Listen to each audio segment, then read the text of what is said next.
Well, hello there, everybody. My name's Sue Crooks, and I am the founder of LoveBiz Networking, where we have been supporting and connecting women in business for over 10 years now.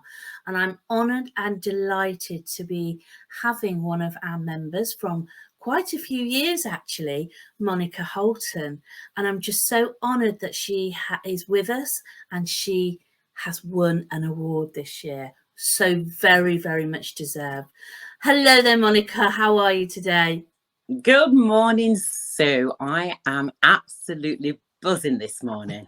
Fabulous. You're always buzzing. You're such a positive woman. It's just incredible. The things you do, and we'll find out some of those things in a short moment. But yeah, you are such an inspirational woman, and also always smiling. Monica, you've always glowing and smiling, such positivity. Oh, thank you, Sue. Life is positive and wonderful at the moment, but I've always been a glass half full kind of girl. Always. Fabulous. So let's get started, shall we? Let's share with our audience all about you, Monica, what you do, what your journey is, because you've done other things in the past, where you are today, throwing it all at you. Do you want to introduce yourself? I certainly will. Hello, everybody. My name is Monica Holton, and I actually won Entrepreneur of the Year 2022 this year. And I'll keep doing that because this is my absolute pride and joy. I will be buzzing for some time to come. What do? I am the owner and creator of Datties Soul Food Academy. I'm also an official supplier of Jamaican spices, and I created a brand called Seasoned. That is amazing, Monica. So let's go back a bit. We'll talk about Seasoned and show us the products. So I love them. So yummy. Where did it all begin for you, Monica? Let's share your journey of where you've got through today. Yes, okay. My journey actually began as a 5-year-old. And just last week, I had the very unique and very blessed opportunity, Sue, to go back to my childhood home. There was an unfortunate accident there last year during lockdown where a car had run into the front of my childhood home, and it was all over Facebook. And when I saw it, I was quite sad.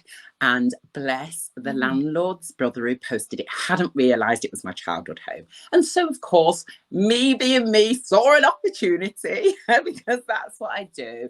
And I said, wouldn't it be lovely before they get new tenants in to go back and revisit where it all started?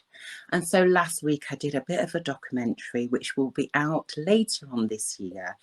And as soon as I stepped, it's a 2 up, 2 down, tiny terraced house in probably one of the most impoverished areas in Burton-on-Trent. And I stepped into that front door, and it was so surreal. Tears were flowing, the emotions were there as I walked into the kitchen where I first, at age 5, as a little girl, climbed up to a wooden stool and saw my father kneading fried dumplings. And that's where it all began. And it was wonderful. I stood in the very spot where I'd watched my dad kneading flour.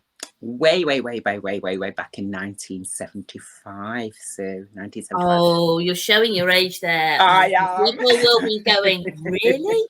Look at Monica. She looks incredible. It must be the good food and good life you live. Yes.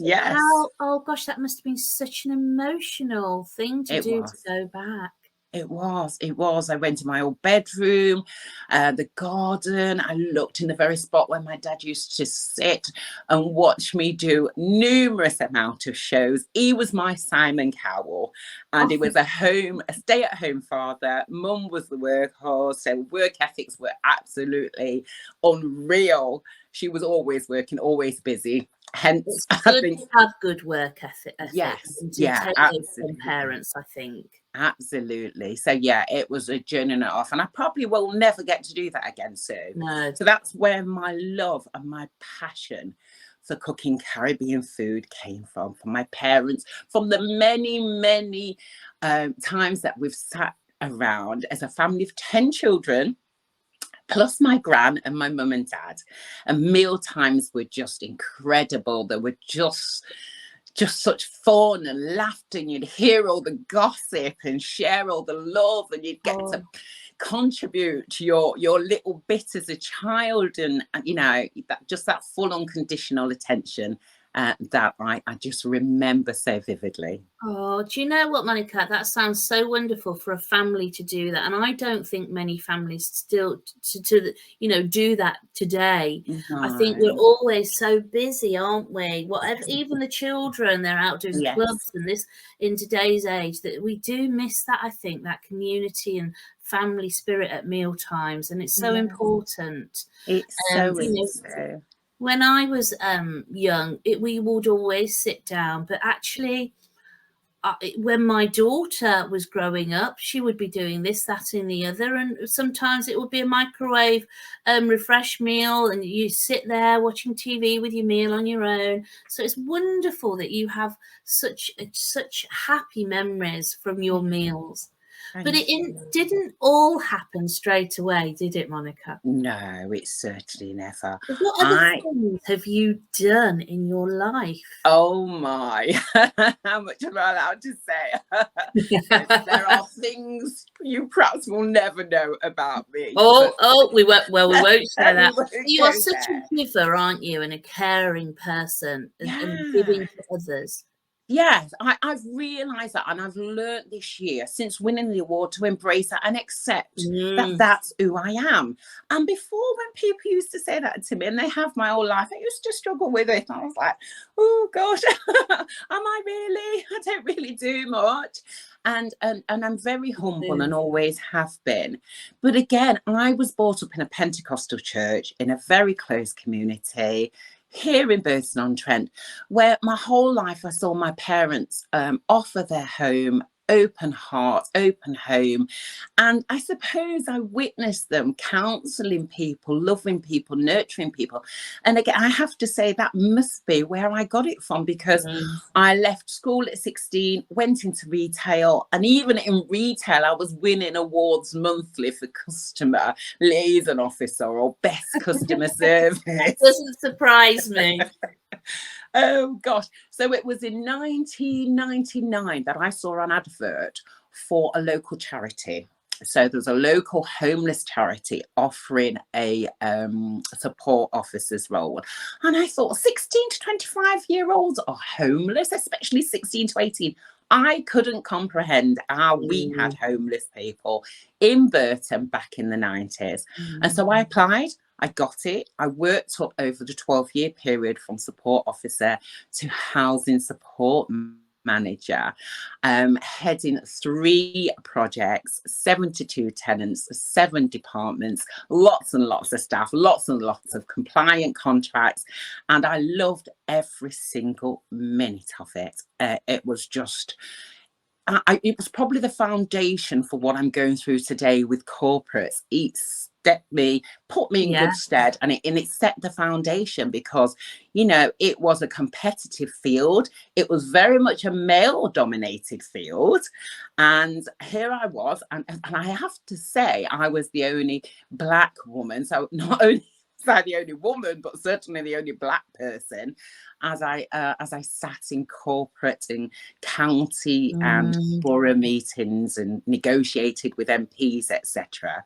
So I did that for a glorious 12 years. Yeah. And then in 2012, Mum was diagnosed with vascular dementia. Prognosis was quite severe. And so I made the decision to leave. And this is where the voice will start to wobble, because, you know, it was bittersweet. I loved that job. But who knew what was around the corner? Who knew? Family came first at that stage in your life, didn't it? Yes, absolutely. Absolutely. Mum will and always have been, you know, my absolute hero. Such a wonderful, strong, courageous warrior, I call her, but she was definitely my hero. And I decided to leave to spend more time with her. But in that time, I also knew, Sue, that I needed something to hold on to when Mum was no longer going to be, Yeah. you know, which is where Datties Soul Food was born. And thank goodness it was, but sadly under some sad you know, ways that it was born, but with your mum. But thank goodness you launched that, because tell us about Datties. As you know, you launched it a few years ago, and this year you were an entrepreneur. Sometimes business doesn't happen overnight, does it? No. Sometimes you have to adapt and change things to be how they should be. So tell us about Datties. So Datties Soul Food, 2012, my family and I, the children, their father, and I decided very bravely to open a eatery here in Burton-on-Trent. Yeah. I was born in Burton, born and bred. Yeah. I'm a black British. You're a proud Burton lady, aren't you? I am. I love Burton's heritage, obviously with the capital of brewing town, a brewery, and so much heritage in Burton. That's where I'm born and brought up, and I've never left. My sisters have all left Burton now, and most of my brothers, but I remained. I'm a homely girl. And we opened that business and we launched ourselves straight into it. So, you know, we didn't really, I did some market research and I've done bits and bobs. We've always cooked. We have 6 children. So we've always cooked. And we decided, you know, that was the way to go. What better thing to do than to honour my parents, because they were caterers. My father was a farmer back home and a producer, and he employed people on his farm, acres and acres of produce and cattle. So it was in the blood, sir. It was definitely in the blood. Absolutely. We launched it in 2012. It was open for less than a year, so less than a year. But I never gave up. And I think that was the thing. I kept on going. The product was right. The customers loved our food. And we still have customers from 2012, 10 years on now, who follow us, who buy our food, who turn up to events. So, yeah, 10 years was absolutely necessary. Didn't feel like that at the time. You know, there were times when I thought, oh, gosh, what am I doing? I need to get back to community work or a 9 to 5. There were many tears and quite a few failures, you know. Frustrations as well, I'm sure. Yeah, frustrations and, you know, certain people, there were things on the ground that I was hearing and a lot of competition. People were opening similar businesses all over the county. And I was like, oh, dear, maybe I shouldn't be doing this. And imposter syndrome, a lot of imposter syndrome, Sue. But we fought through it, and we closed the eatery, reopened again in 2014 in the marketplace, and we were there for nearly 2 years, and then that didn't work out either. That was in 2014.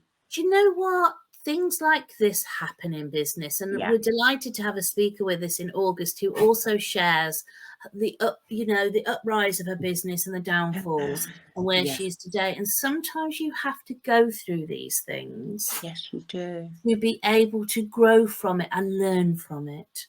And there's absolutely no embarrassment in sharing these things. No. I've been there to make changes, but it's really good to learn from them. Yes. Please carry on, because I've interrupted you, Monica. Absolutely. That's okay, Sue.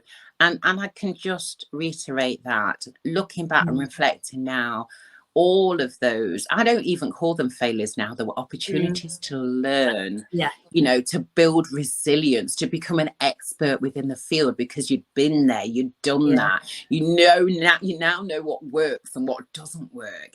And people respect you for it. The times my peers have said, I'll give you something, Mon. You're a fighter. You don't give up, do you? And I was like, no, I do not. And so I kept on going. And like you've referred to, Sue, we adopted. We became flexible. We watched the market. We followed the trend. We listened to our customers. We listened. So important. And we were vulnerable in doing that. We said to them, look, I'm really sorry this eatery hasn't worked out, but thank you for loving our food. If you continue to love our food, we promise we'll continue to supply it in whatever capacity. You know, that takes us down.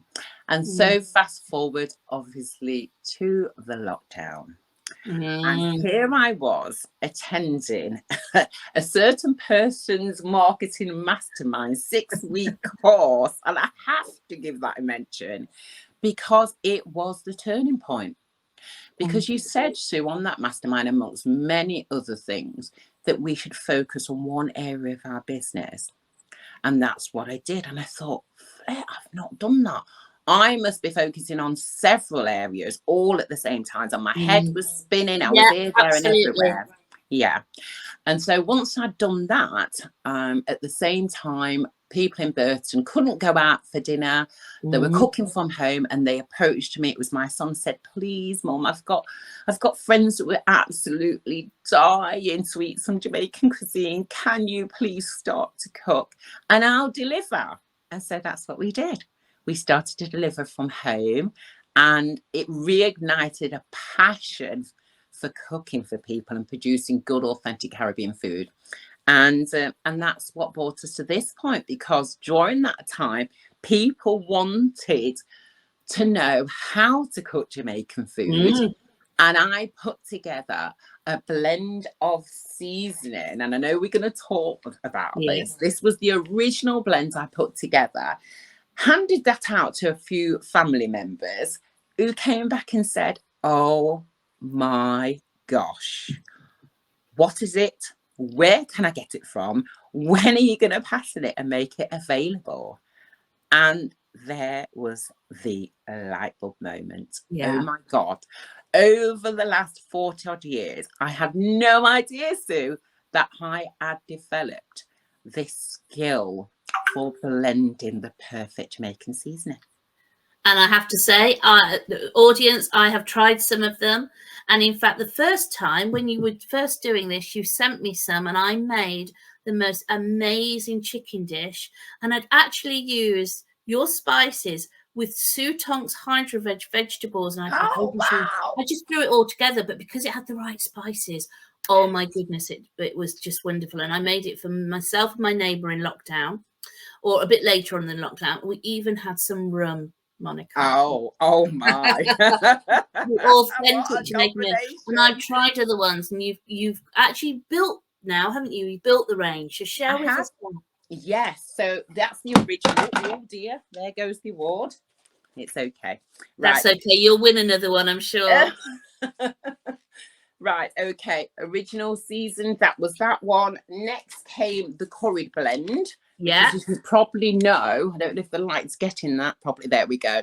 As you probably know, Jamaican cuisine consists of a lot of red meats, curried mutton, curried goat. So it was only right that I then developed a curried blend, ideal. And this has never been done. What was obvious to me as I researched the spice market is that there were a couple of brands that had dominated the market, Sue, for nearly 60 years.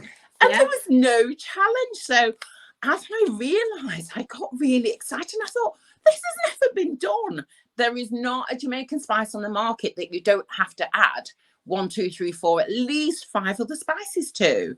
And what I did very uniquely and remarkably is put together a blend of spices. These are the 2 jerk ones that came after, mild and hot. Spices that you actually don't need any other spice to create that authentic Jamaican taste. It's never been done. And it's so nice to have a change, you know, because we're so used to certain takeaways. And I'm talking like your Chinese, your Indians, or, you know, making those things at home. Although I can never cook Chinese. I've done curries and things, but now I'm glad you've got the curry spice. Yeah. But it makes it a bit different. It changes up your, you know, what you're having to eat, because not so many people do cook that. But actually with your spices, it's actually quite easy. But the best thing is, and I'm going to big you up here, you do so many amazing videos. People, I'm going to ask Monica to share where you can find more information out right at the end.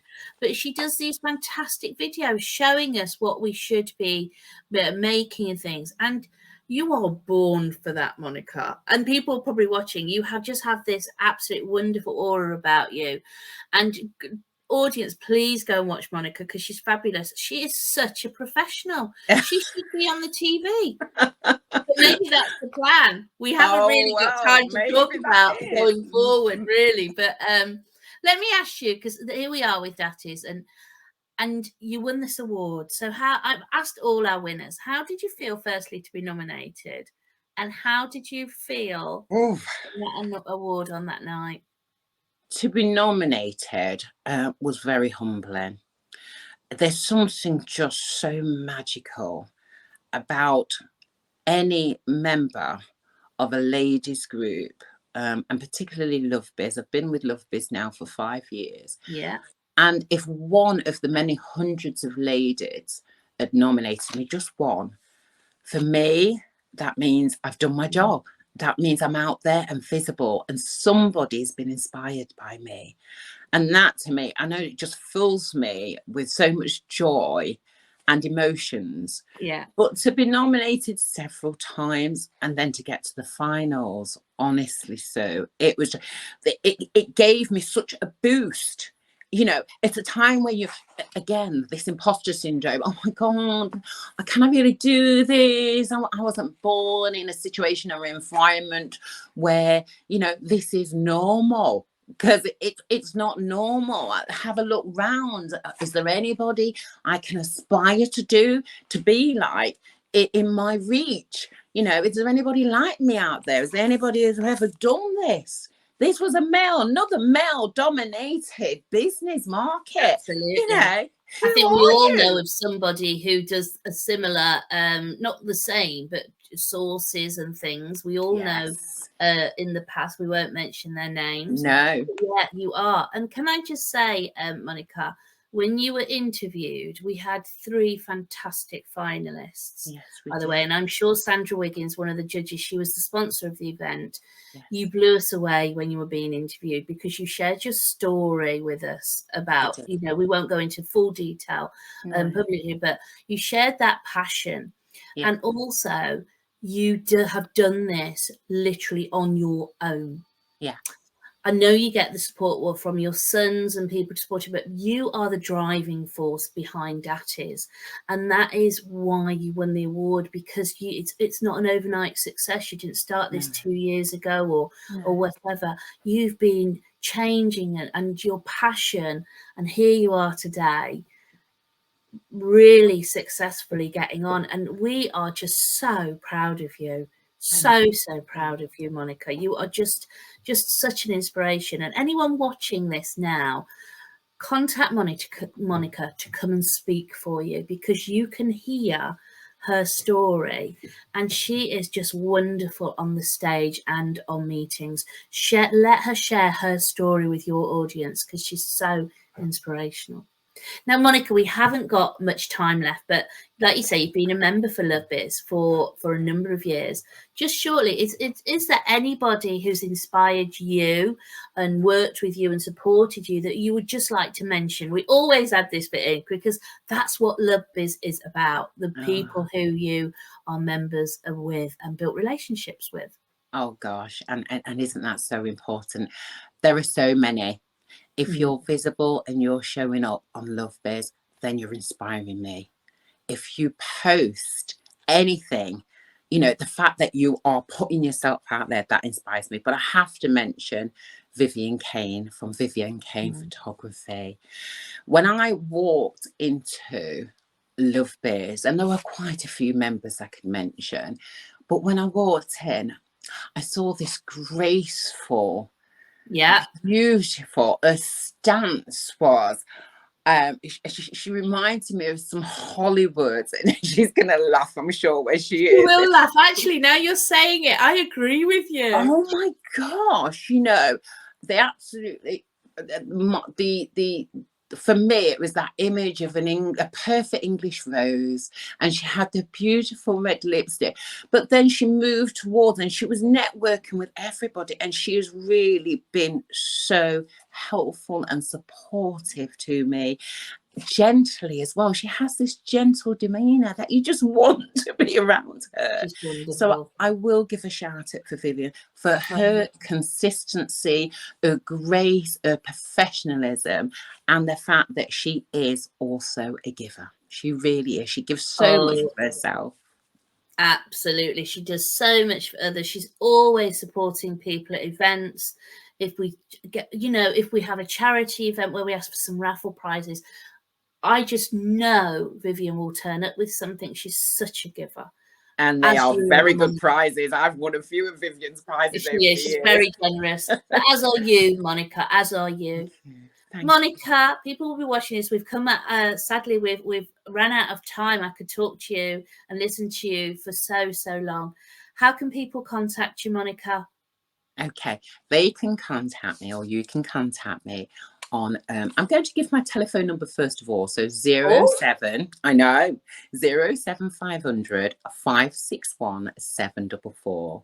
I also have a website, and it's www.dsfa.co.uk, or you can email me at hello@dsfa.co.uk.